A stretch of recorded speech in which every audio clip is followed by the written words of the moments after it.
యాక్చువల్గా ఈరోజు మీతో మాట్లాడాలనుకుంది ఏంటంటే ఎడ్యుకేషన్ డిపార్ట్మెంట్లో ఏదైతే రోసా రాష్ట్రీయ ఉచిత శిక్షా అభియాన్ ఆ ప్రోగ్రాం కింద 1747 క్రోర్స్కి మన స్టేట్ గవర్నమెంట్ నుంచి ప్రపోజల్స్ మొత్తం తయారు చేసి పంపించాం. ఇందులో మొత్తం ఒక 18 కాంపోనెంట్స్, ఆ కాంపోనెంట్స్ కింద దేనికి ఎంత అనే దాని మీద మీకు ఆ డీటెయిల్స్ చెప్దామని. ఇది రాబోయే 3 సంవత్సరాలకు సంబంధించి ఒక యాక్షన్ ప్లాను. దీన్ని మానిటర్ చేయడానికి స్టేట్ లెవెల్లో కూడా ఒక నోడల్ ఆఫీసర్, దీన్ని హైయర్ ఎడ్యుకేషన్ కౌన్సిల్ నుంచి ఒకరిని పెట్టుకోవడం జరిగింది. అవి మొత్తం డీటెయిల్స్ ఏంటంటే ముఖ్యంగా major heads, creation of universities by upgradation of existing autonomous colleges, మొత్తం 4 ప్రపోజల్స్ పెట్టాం. ఈచ్ 55 crores, మొత్తం 220 crores ఇవి. అందులో ఒకటి conventional university AUPG center at Vizianagaram, ఇంకోటి తాడేపల్లిగూడలో ఉన్న పీజీ సెంటర్. ఓకే, ఈ క్రియేషన్ ఆఫ్ యూనివర్సిటీస్ వచ్చి 4 యూనివర్సిటీస్, మొత్తం ఒక్కో దానికి 55 కోట్లు, మొత్తం 220 crores. ఆ డీటెయిల్స్ మీకు ఇస్తాం. అలాగే creation of university by conversion of colleges in a cluster, దీనికి వచ్చి మొత్తం 2 నెంబరు, ఈచ్ 55, 110 crores. అలాగే ఇన్ఫ్రాస్ట్రక్చర్ గ్రాంట్స్ టు యూనివర్సిటీస్, మొత్తం 15 యూనివర్సిటీస్, ఈచ్ 20, దీనికి ఒక 300 crores. అలాగే న్యూ మోడల్ కాలేజెస్, ఇవి ఒక 7, 12 crores ఈచ్. తర్వాత upgradation of existing degree colleges into model degree colleges, ఇవి ఒక 7, దీనికి ఈచ్ 4 crores లెక్కన 28 crores. తర్వాత new colleges professional and technical, number 12 ఇట్లో, ఈచ్ 26 crores, దీనికి మొత్తం 312 కోట్లు. అలాగే ఇన్ఫ్రాస్ట్రక్చర్ గ్రాంట్స్ టు కాలేజెస్, ఇవి మొత్తం 195 కాలేజీలు, ఈచ్ కాలేజీకి 2 crores, దీనికి 390 crores. అలాగే research innovation and quality improvement, state మొత్తానికి ఒక యూనిట్ కింద తీసుకొని దీనికి ఒక 120 crores. తర్వాత ఫ్యాకల్టీ రిక్రూట్మెంట్ సపోర్ట్కి 590 పొజిషన్స్, ఈచ్ పర్సన్కి 5.8 lakh పర్ యానం, ఇది ఒక 103 crores. అలాగే వొకేషనలైజేషన్ ఆఫ్ హైయర్ ఎడ్యుకేషన్, ఇది స్టేట్ మొత్తం యూనిట్ తీసుకుని దీనికి ఒక 15 crores. Institutional restructuring and reforms, ఇది స్టేట్ మొత్తం యూనిట్ తీసుకుని దీనికి ఒక 20 crores. Capacity building and preparation, data collection and planning, దీనికి ఒక 10 crores. అలాగే management monitoring education and research, దీనికి ఓవర్ హెడ్స్ కింద దీనికి ఒక 18 crores. మొత్తం 1747 crores మామూలుగా దీనికి ప్రపోజ్ తయారు చేసి పంపించాం. యాజ్ పర్ ద నామ్స్ దీనికి ఒక 65% గవర్నమెంట్ ఆఫ్ ఇండియాది, అలాగే 35% స్టేట్ గవర్నమెంట్ కంట్రిబ్యూషన్ ఉండాలి. అయితే మనకి ఆంధ్రప్రదేశ్ ఈ స్పెషల్ స్టేటస్, స్పెషల్ కేటగిరీ కింద మనం ట్రై చేస్తున్నాం కాబట్టి 10% కంట్రిబ్యూషన్ స్టేట్ గవర్నమెంట్ కింద కూడా ప్రపోజ్ తయారు చేసి పంపించాం. అది త్వరలోనే ఆ 10% కింద వస్తుందని ఆశిస్తున్నాం. అది వచ్చిందంటే అప్పుడు మనకి బడ్డన్ తగ్గుతుంది బాగా, మిగతాది యూనియన్ గవర్నమెంట్ ఆఫ్ ఇండియా. రెండోది, ఈ ప్రభుత్వ స్కూల్స్ నందు టాయిలెట్స్ నిర్మాణానికి ఈ కార్పొరేట్ సంస్థలు ఏదైతే సిఎస్ఆర్ కింద మొత్తం ముందుకు వస్తున్నారో ఈ మధ్య, దీనికి ఒక 8,601 నెంబర్ మొత్తం మన ఆంధ్రప్రదేశ్ 13 జిల్లాలకు కాను 9 ప్రభుత్వ రంగ సంస్థలు ముందుకు వచ్చాయి. దాని వాల్యూ 146 crores. అది వీటిలో ఈ 9 ప్రభుత్వ రంగ సంస్థలు ఏంటంటే మెయిన్ పవర్ ఫైనాన్స్ కార్పొరేషన్, వీళ్ళు ఒక్కరే 7,196 టాయిలెట్స్ వీళ్ళు కట్టిస్తూ ఉన్నారు. ఇది డిస్ట్రిక్ట్ వైజ్ బ్రేకప్ ఉంది, అది కూడా మీకు డీటెయిల్స్ ఇస్తా ఉన్నాం. అలాగే భారత్ పెట్రోలియం కార్పొరేషన్, తర్వాత GAIL, Hindustan petroleum corporation, ministry of petroleum, అలాగే మినిస్ట్రీ ఆఫ్ షిప్పింగు, దీంతోపాటు ఎన్టీపీసీ, పవర్ గ్రిడ్ కార్పొరేషను, వీళ్ళు మొత్తం ఈ 9 కలిపి 8,601 టాయిలెట్స్ ఈ 13 జిల్లాల్లో. వీళ్ళతో పాటు టీసీఎస్ వాళ్ళు కూడా మళ్ళీ నిన్న వచ్చి చెప్పారు, వాళ్ళు కూడా ఒక 500 టాయిలెట్స్ వాళ్ళు కూడా చేస్తామని చెప్పారు. మొత్తం ఈ 10 ఈ కంపెనీస్ కలిపి మొత్తం దాదాపు 146 ప్లస్ టీసీఎస్ ఒక 500 వాళ్ళు కూడా కలిపి మొత్తం ఈ స్కూల్స్ అది 150 మొత్తం అరౌండ్ 150 crores దాకా ఈ టాయిలెట్స్ కోసం మొత్తం ఖర్చు పెడతా ఉన్నాం.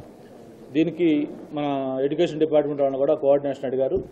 దాంతోపాటు థర్డ్ పార్టీని కూడా ఒక మానిటరింగ్ కింద పెట్టాలనుకుంటున్నాం. మొత్తం పెట్టి దీన్ని ఒక మంచి మోడల్గా వాటికి వాటరు ఫెసిలిటీ అన్నీ పెట్టి ఇచ్చేయాలనుకుంటున్నాం. దీంతోపాటు ముఖ్యంగా మనకి ఏదైతే రీఆర్గనైజేషన్ యాక్ట్లో మొత్తం 7 ఇన్స్టిట్యూట్స్ మనకి ఆంధ్రప్రదేశ్కి అలకేట్ అయినాయో వాటి స్టేటస్ కూడా ఒకసారి మీతో షేర్ చేసుకోవాలనుకున్నాం. ఇందులో ముఖ్యంగా ఐఐటి, ఐసరు, ఐఐఎం, అలాగే central university, triple IT, NIT and tribal university, ఈ 7 యూనివర్సిటీస్కి గాను ఐఐటి అండ్ ఐసర్ ఇవి రెండు కూడా చిత్తూరు డిస్ట్రిక్ట్ తిరుపతి దగ్గర ఏర్పేడ్ మండలంలో మన సెంట్రల్ కమిటీ వచ్చింది. సైట్ సెలక్షన్ చూడటం అలాగే ఫైనలైజ్ చేయటం, మొత్తం రిపోర్ట్ పంపించి ఆ సైట్స్ రెండింటికి కూడా ఐఐటి ఐసర్కి ఫైనలైజ్ చేసి పంపించడం జరిగింది. ఆల్రెడీ అవి రెండు కూడా యాక్సెప్ట్ చేశారు. ఐఐటికి సంబంధించి మెంటర్ కింద చెన్నై ఐఐటిని అపాయింట్ చేశారు. అలాగే ఐసర్కి మెంటర్ కింద పూణే. ఇకపోతే మూడోది ఐఐఎం విశాఖపట్నంలో అలకేట్ చేయడం జరిగింది. దానికి సంబంధించి కూడా సెంట్రల్ కమిటీ వచ్చి ఐఐఎం సైట్ చూడటం, మన ఆనందపురం మండలంలో గంభీరం విలేజ్ దగ్గర దాన్ని కూడా సైట్ ఫైనలైజ్ చేశారు. దానికి మెంటర్ కింద బెంగళూరు ఐఐఎం వాళ్ళని అపాయింట్ చేయడం జరిగింది. ఇక నాలుగోది నిట్టు, ఇది వెస్ట్ గోదావరిలో తాడేపల్లిగూడెం దగ్గర, దాన్ని కూడా సెంట్రల్ కమిటీ వచ్చి విజిట్ చేయటం, ఏదైతే ఎయిర్పోర్ట్ స్ట్రిప్ ఉందో పార్ది దాన్ని ఫైనలైజ్ చేశారు. దాన్ని కూడా ఆల్రెడీ సెలెక్ట్ చేసేసి అక్కడ కూడా ఒక ముందుకెళ్తా ఉంది. ఐదోది ట్రైబల్ యూనివర్సిటీ. ట్రైబల్ యూనివర్సిటీ యాక్చువల్గా మనం విజయనగరం అనుకున్నాం. సెంట్రల్ కమిటీ రావటం ఆ విజయనగరంలో ఉన్న సైట్స్ చూశారు, బట్ అది అంత కన్వీనియంట్గా లేదని చెప్పి దాన్ని యాక్సెప్ట్ చేయలేదు. ఆల్టర్నేటివ్ సైట్స్ ఏదైనా చూపించమని చెప్పారు. అది సీఎం గారితో కూడా చెప్పడం జరిగింది. వైజాగ్లో సబ్బవరం మండలంలో ఒక సైట్ ఆల్టర్నేటివ్ సైట్ మన మేడం అలాగే సెంట్రల్ కమిటీ కూడా చూడటం జరిగింది. దాంతోపాటు ఇంకా 1 or 2 ప్లేసెస్ కూడా చూస్తా ఉన్నాం. చూసి దాని తొందరలోనే ఆ సైట్ ఫైనలైజ్ చేసేసి ఆ ట్రైబల్ యూనివర్సిటీ, ఎందుకంటే అది లేట్ అయితే మళ్ళీ ఇన్స్టిట్యూట్ ఇయర్ అడ్మిషన్స్ ప్రాబ్లం అవుతాయి కాబట్టి త్వరగా ఫైనలైజ్ చేయాలని చెప్పి దాన్ని కూడా ఒక డిసిషన్ తీసుకుంటా ఉన్నాం. ఇక 6, 7 మనకి సెంట్రల్ యూనివర్సిటీ, ట్రిపుల్ ఐటీ, ఒకటి అనంతపూర్, ఒకటి కర్నూలు అనుకున్నాం. వీటికి సంబంధించి ఇంకా ఈ సెలక్షన్ కమిటీ కాన్స్టిట్యూట్ కాలేదు. ఒక 2 weeksలో సెలక్షన్ కమిటీ కాన్స్టిట్యూట్ అవుతుంది. సెలక్షన్ కమిటీ కాన్స్టిట్యూట్ అయితే వాళ్ళు వచ్చిన తర్వాత వాళ్ళు అలాగే మన ప్రిన్సిపల్ సెక్రటరీస్ వీళ్ళు చూసిన తర్వాత ఆ 2 సైట్లు కూడా ఫైనలైజ్ చేసేసి ఈ సెంట్రల్ యూనివర్సిటీ, ట్రిపుల్ ఐటీ కూడా ముందుకెళ్ళడానికి అవకాశం ఉంటుంది. అయితే ఇప్పుడు ఈ అవుట్ ఆఫ్ 7 ఇన్స్టిట్యూట్స్ కనీసం ఒక 5 ఇన్స్టిట్యూట్స్ అయినా సరే నెక్స్ట్ అకాడమిక్ ఇయర్కి అడ్మిషన్స్ ప్లాన్ చేయాలని కూడా చాలా పట్టుదలతో ఉన్నాం. దానికి సంబంధించి టెంపరీ అకామిడేషన్ కూడా అలా తిరుపతి, వైజాగ్, తాడేపల్లిగూడెం వీటికి సంబంధించి చూడటం జరిగింది. అవి కూడా ఆల్మోస్ట్ ఆల్ సెంట్రల్ కమిటీ చూపించాం. వాళ్ళు కూడా ఇన్ ప్రిన్సిపల్ ఓకే అన్నారు. ఓకే అయిన తర్వాత వాటిలో నెక్స్ట్ ఇయర్ నుంచి అడ్మిషన్స్ ప్లాన్ చేసుకుంటూ ఉంటాం. ఇక మూడోది ఏదైతే 4 యూనివర్సిటీలకు సంబంధించి వైస్ ఛాన్సలర్స్ యొక్క పీరియడ్ మన కంప్లీట్ అయితే, మరి గతంలో ఏం చేసేవాళ్ళం అంటే ఐఏఎస్ ఆఫీసర్లు ఇన్ఛార్జ్గా పెట్టేవాళ్ళం. అయితే వాళ్ళకున్న వర్క్ షెడ్యూల్ వల్ల, వర్క్ లోడ్ వల్ల యూనివర్సిటీస్కి ఎక్కువ విజిట్ చేయలేకపోవడం వల్ల కొంత ఇబ్బంది అవుతున్న ఉద్దేశంతో ఫస్ట్ టైం అకాడమిషియన్స్ని ఎవరైతే యూనివర్సిటీలో అవైలబిలిటీ ఉన్న వాళ్ళని, లేకపోతే పక్క నియరెస్ట్ యూనివర్సిటీ వైస్ ఛాన్సలర్స్, అలాగే మన higher education council vice chairman, ఇట్లా ఒక 4 యూనివర్సిటీలు 4 కొత్తగా ఇన్ఛార్జీలుగా పెట్టడం జరిగింది. వాళ్ళ ప్లేస్లో త్వరలోనే రెగ్యులర్ వైస్ ఛాన్సలర్స్ కూడా ఫైనలైజ్ చేయడం కోసం ఈ సెర్చ్ కమిటీ కూడా ఒకటి కాన్స్టిట్యూట్ చేయడం జరుగుతుంది. ఆల్రెడీ యూజీసీ నామినేషన్స్ 4 యూనివర్సిటీస్ కూడా వచ్చాయి. అలాగే ఈసీ ఏదైతే ఫైనలైజ్ చేయాలో మెంబరు అది కూడా ఫైనలైజ్ చేస్తూ ఉన్నారు. దీని మీద ఒక 3-4 డేస్లో ఒక నోటిఫికేషన్ ఇస్తూ ఉన్నాం. నోటిఫికేషన్ ఇచ్చిన తర్వాత 15 days టైం ఉంటుంది.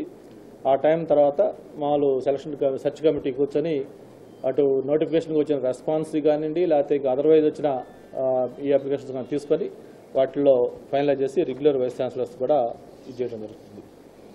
అలాగే ఈ